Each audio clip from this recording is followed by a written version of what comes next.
Hello guys! Welcome to my channel, GBF channel. Papunta tayong Tigbi, Norsagaray. Meron tayong titingnang lupa na 11 hectares na pwedeng gawing subdivision or mall. Check natin guys kung anong itsura ng lupa. Patag ba siya? So, papunta na tayo guys. Nandito na tayo sa proper. Ayan. Itong binaybay natin ay papunta itong Sapang Palay.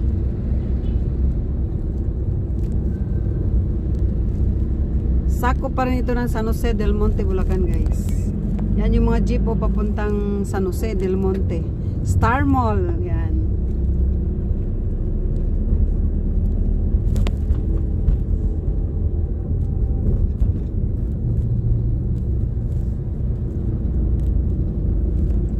Ang San Jose del Monte ay maganda na. Marami ng mga commercial. Yan, ito. Pagdating dyan sa dulo, papunta na itong Sapang Palay. Tayo ay didiretso kasi ang ating titinang lupa ay sa Tigbi, Norsagaray. Hindi na siya sakop ng San Jose, sakop na siya ng Norsagaray. Ito yung kalsada nila, oh, napakaganda. Papunta itong Tigbi. Ayan guys. Maraming laki-laki na namaya. Saka may kalat pa dyan. Ganda.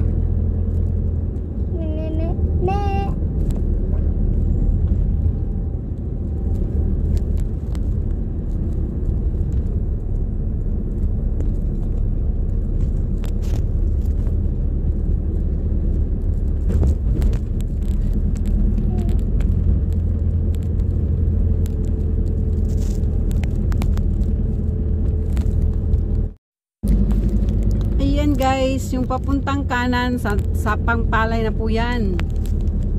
Yung mga kumakanan ng mga sasakyan. Tayo naman ay didiretso tayo. Papunta tayong Tigbi, Norsagaray. Ayan, yung mga pakanan na sasakyan, Sapang Palay na yan.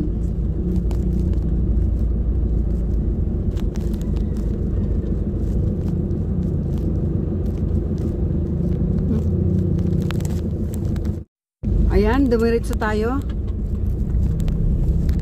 Dumiretso tayo. Papunta na itong Tigbi, Norsagaray.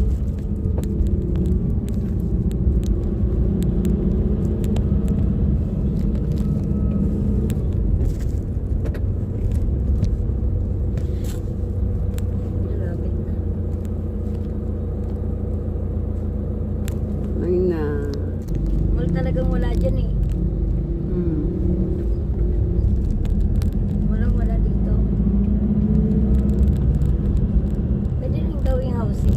Housing, maganda. Tingnan natin.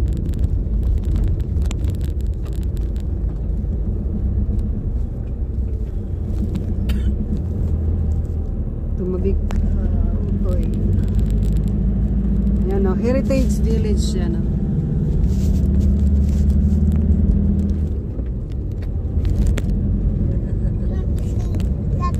Ayan na guys, mayroon ng arko. Pagtawid natin sa arko, Norsagaray na yan. Ayan. Welcome. Ayan o. Oops. Sikot yung may-ari nito kalsada, no? Norsagaray. At Tigbi, Norsagaray na siya. Ayan. Wala na tayo sa San Jose guys. Nandito na tayo sa Tigbi, Norsagaray. Ginagawa ang kalsada nila dito o. Nandito na tayo. Dito ba tayo dumaan kapon?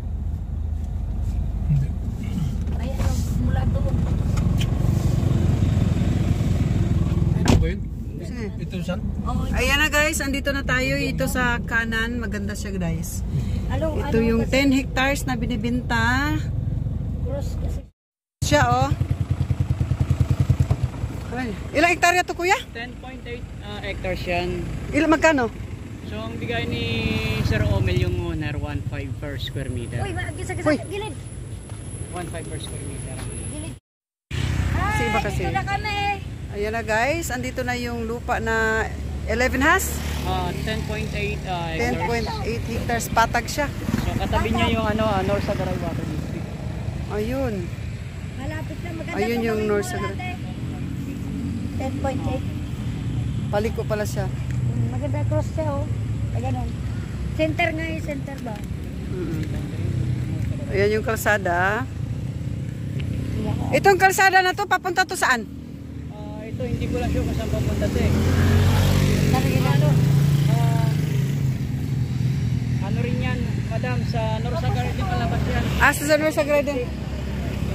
Tapos yung kalsada na yun, papuntang? Papunta naman yan ng South Luzon, North Luzon Expressway. Oo, North Luzon Expressway, no? Tama ka. Ganda oh. Ayan siya, oh. Jazz, huwag kang pumunta dyan. Amir, aakit na tayo. May kambing dyan. Ayan yung highway, So, oh. ang plan kasi ng owner dito, Ito yung highway. Wait lang. Yan yung main road. Paliko siya dito. Ayan siya, guys. Napakaganda sa gawing subdivision. 1,500 per square meter. Ayan, 1,500 per square meter. 10.8 hectares. Pakapatag niya. Ate-atein na lang daw, Ate San. Ha? Ate-atein daw. 1,000. 10.8 has 1.5 per square meter. 1,500. 1,500 per square meter.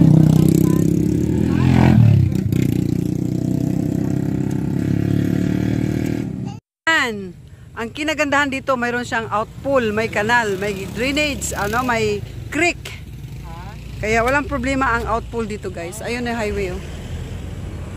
Nandito ako sa... Napakagandang lugar ito gawing subdivision.